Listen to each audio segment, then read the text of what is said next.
No, they aren't. Everything's more complicated than you think it is.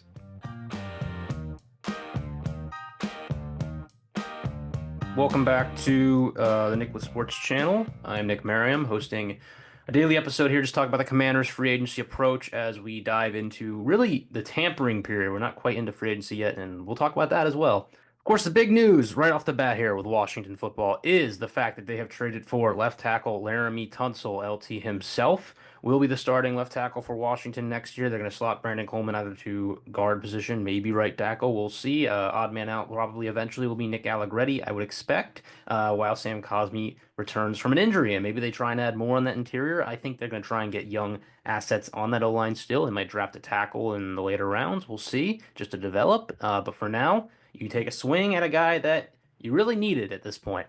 I really like this move. It costs about a late second. There's someone did like the assessment chart of all the different like trade charts, and that's what it's going to end up being. If you have to diminish the value of later picks, so they trade a lot of picks in next year's draft, which don't affect things for them right now immediately. They're not going to take on that tax until next year, which means they can go ahead and kind of invest for this season, which is, of the utmost importance. They need a left tackle, and specifically just looking at the way the trenches market is going in the NFL, they don't exist. They're not there, right? You don't have available offensive linemen that are really good at playing without drafting early, and really the lack of interior D line we're starting to see too with the way the market's blowing up. But just think about the draft this year. Who are the tackles that you're targeting, right?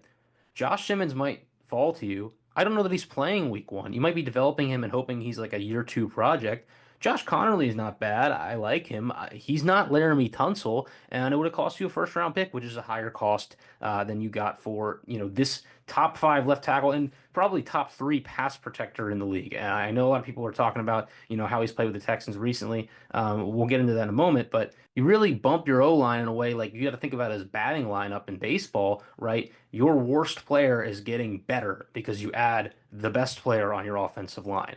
And as supply is low and it's hard to find these players, they really answer the question of how are you going to acquire left tackle and compete with a team like the Eagles that you might have to play three times, right? Who is just bludgeoning you in the trenches year after year. So I really like that move. But the other thing they did was they signed Javon Kinlaw to an inexplicably massive contract, the details of which I will show you here. There is an out in 2 years. It is really a 2 year, $31 million deal, $30 million guaranteed, and they can get out of it after 2 years. But he will be here. It's not a good contract. I don't think he is particularly a great player, maybe not even a good player or an average player at that, considering he's bounced around a little bit at this point already. The Niners had drafted him, hoped that he would be a replacement for DeForest Buckner.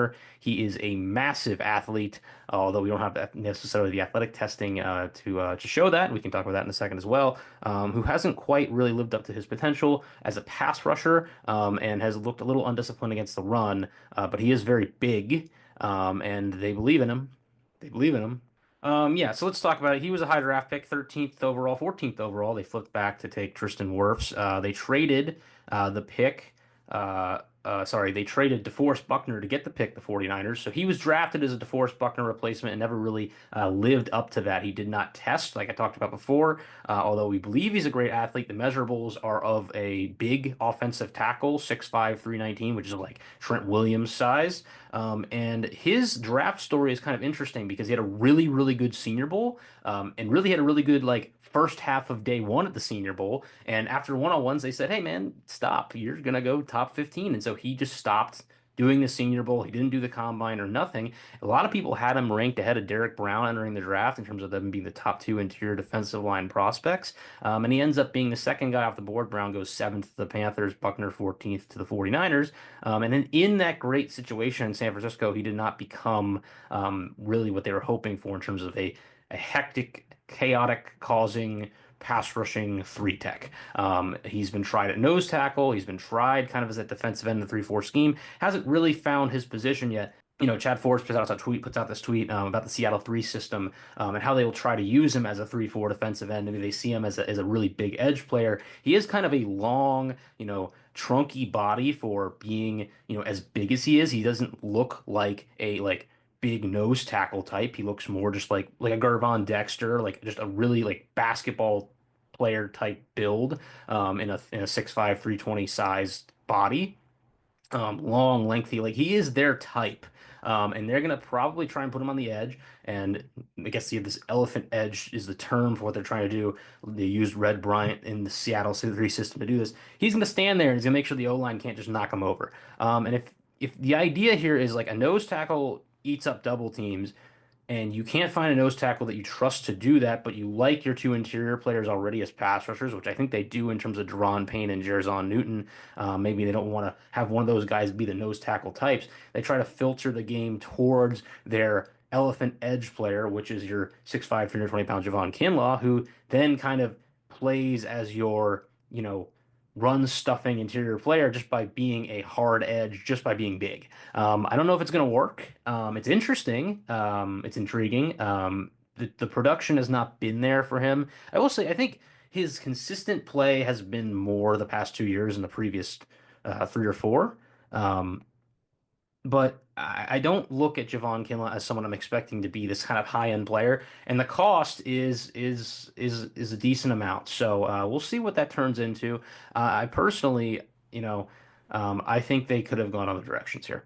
And I think people are comparing it to the John Allen deal. We'll talk about guaranteed money in a little bit, but it is a little different. Allen was going to make 17 million in guarantees this year. Kinlaw is going to make about 7 million in guarantees. So that is, you cut 10 million off, you can sign another player. They haven't really used that money for much other than those trades they've done. But to this point, this appears to be a player they were targeting and they went after immediately. And they believe that they have something here. And we're gonna have to wait and see because I'm not certain I know exactly what the plan is in terms of the defensive line at this point, or with anything on the defense. And we'll talk about that in a second. The history of Laramie Tunsil is really interesting. I mean, this is a guy that had a gas mask image leaked during the draft. He was supposed to go top 4 picks. He didn't. He goes 13th instead overall to the Dolphins, who still take him, in the top half of the first round. He plays well for the Dolphins. They trade him away for 2 first-round picks, which they use to kind of fuel their roster for Tua Tagovailoa and his development in later years as they would start tanking almost immediately after drafting Tunsil. And then Tunsil goes to the Texans, and his best years have been in Houston. And really his past 3 years have been some of his best pass protection years. I know last year it's kind of a dip in his play, but they were a really bad unit as a whole, which drags everyone down. And I still think he played pretty well last year, given what he had going on. They had some tough matchups, had a good game against Micah Parsons at Dallas, which is going to be important to this team, of course. And I feel, as a 31-year-old tackle, he still has some good play left in him, right? He has no guaranteed money left on his contract, so you're going to play him this year, see how he does. If he's really, if he sucks, you can cut him, whatever. I don't think that's going to happen, but ultimately you'll extend him at some point. He'll get more money than he needs. Texans needed to get rid of him because they have to pay a bunch of young players like Derek Stingley and Nico Collins, who they already signed to a contract, eventually Stroud. So it's not surprising, but this is a team that really needed this type of talent, and there's a lot of comparisons to the Trent Williams trade the Niners made when they first had Kyle in there and they were trying to develop a roster. They had started winning some games. They wanted an answer at that position. Um, and he was around the same age when he got traded to the Niners from Washington. 31 is not old for tackles, right? It's kind of, around their prime, maybe a little bit towards the back end of your prime, but you're probably expecting 3 or 4 more good years out of Tunsil, maybe more. I mean, obviously, Trent Williams continues to play well. I don't think Tunsil is quite on Trent Williams' level, but he could be. I mean, you got to remember when Williams got traded.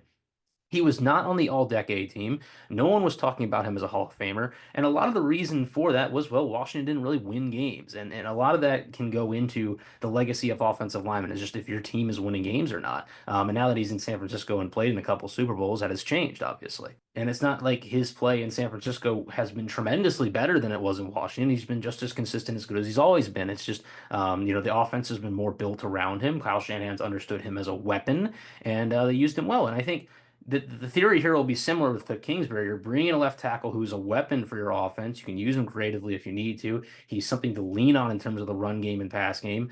The timeline's similar. The approach is similar. It makes a lot of sense why they would do this. And ultimately, for a team that didn't see a lot of left tackle answers, to call around the league and find somebody at this level and get him is a very impressive move in of itself. In terms of the draft compensation, like, look, it's not great, right? Like, you don't want to be giving up all your draft picks. I love draft picks. I think that's how you're going to build a team. I think they believe that as well. But then let's talk about the approach to assets this group has had because we've talked about it in previous videos, and I think it's important to review.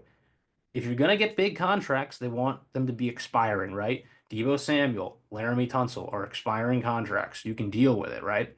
It's flexibility.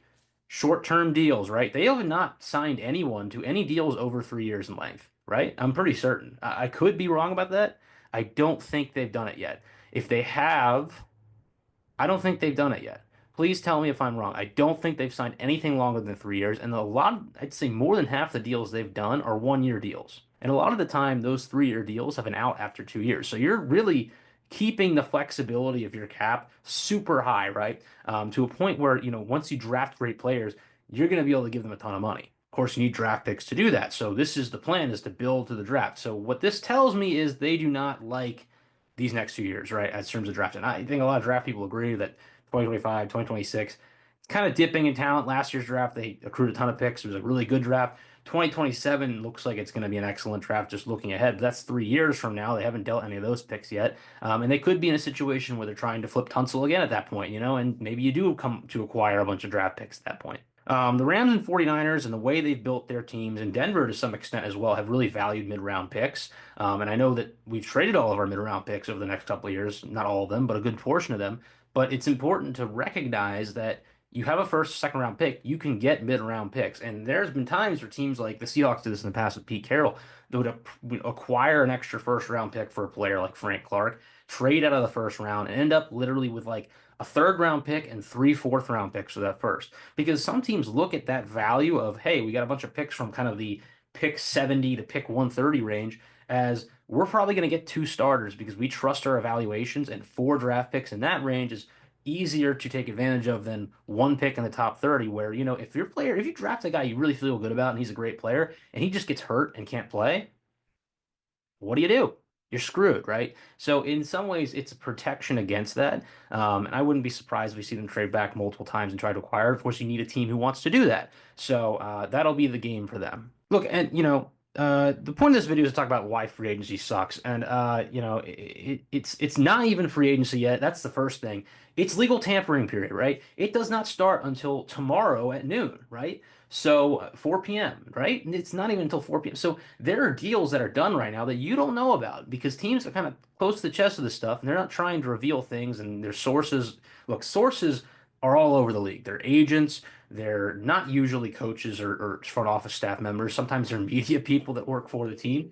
Sometimes there are business people on the business side that aren't dealing with football, but they hear things and they get them out. Like people who are involved in the football minutia of a football program, right? I don't know if I'm using that word correctly. Those people do not talk about what they are doing football-wise. I need to clarify here that there are sources that are scouts and or coaches. They just don't give scoops in the revealing a contract has been signed type of way. They reveal information by talking about potential draft picks, right? They won't ever tell you who they're going to draft. They might tell you, though, that they like a kid. And that might lead you towards thinking they like a certain type of player or a certain position. And that's the value of talking to scouts and coaches, not getting specific business dealings out of them. They will not tell you about that stuff because they're trying to keep it close to the chest. I should say maybe there's a slight deviation there for the training staff because they're not as invested in the competitive side of this, but to a great extent, those people are pretty close to the chest as well.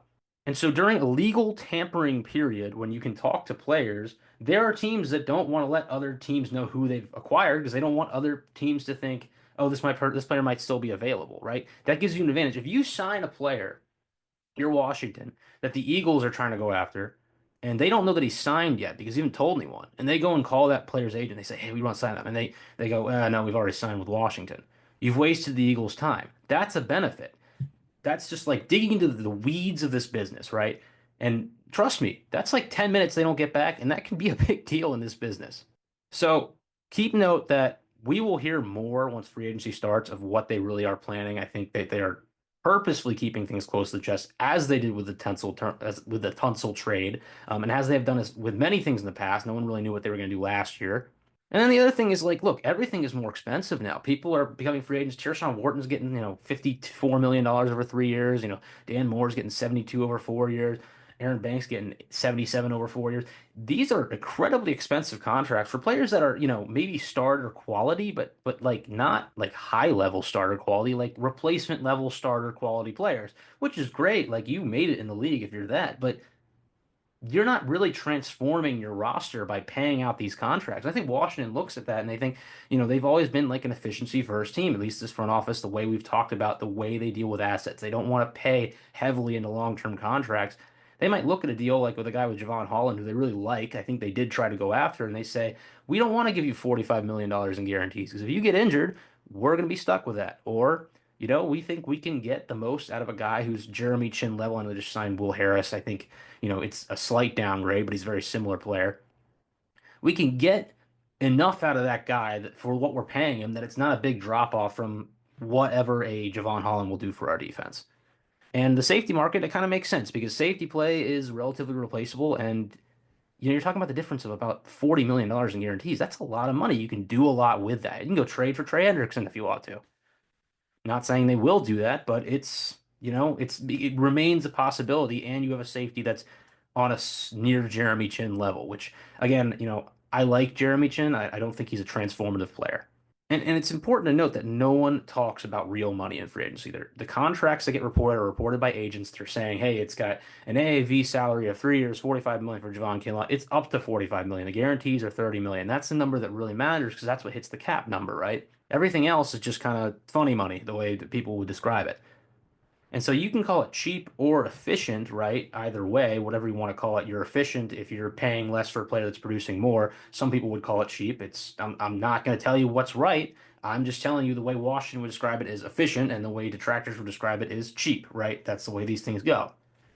But a lot of good teams are relatively cheap, and they use trades to acquire better players to dole out those big contracts, and then they draft and they pay their own really good players a lot of money. That's not cheap in itself. If you're trading picks and paying out heavy contracts for Laramie Tunsil and Deebo Samuel, you are spending money. They might not be the players that you really wanted to have if you think that they're washed and or not what they actually need. I personally think they need more defense, but I think both players will be very helpful to them. But this is certainly only cheap in the free agency legal tampering sense and not as much in the trade market sense. They are acquiring players, which means they are not against spending the money. They're just against spending the money on the free agent market, which is becoming a thing, I think, for a few teams, right? Like Dallas doesn't do this. And you could tell me Dallas doesn't run well, but they've won a lot more games than Washington over the past 15 years. And look, I know Dan Snyder's gone now, but let's be honest, last year for Dallas was a relatively down year. They're usually better than they were last year, and they think they have more talent than they showed last year, and they probably will be better this year.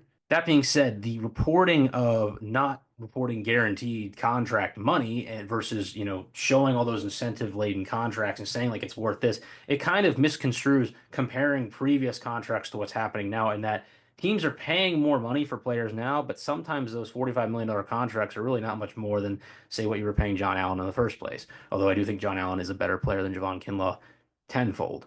So just remember that Twitter is noisy, and there's a lot of narratives going around, especially from agents trying to make their players seem like they're really good so they can get another good contract later on. And also, the agents make money off of these contracts, so they want it to sound like it's a really good deal.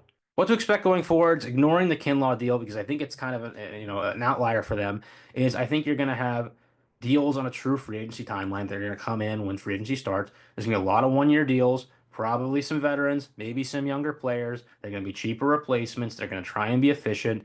There's going to be talented DBs who don't take a lot of money. I know Will Harris probably isn't exactly what you had in mind, but he is a decent player. And if you sign 4 or 5 of those guys, you probably will find 1 or 2 who are pretty good.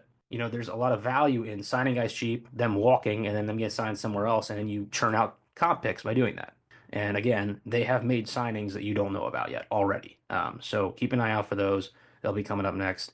Like and subscribe. Thanks for watching, and we'll be covering some other things in the upcoming weeks in terms of free agency, trades, everything that's going on heading up to the draft. Thanks for watching.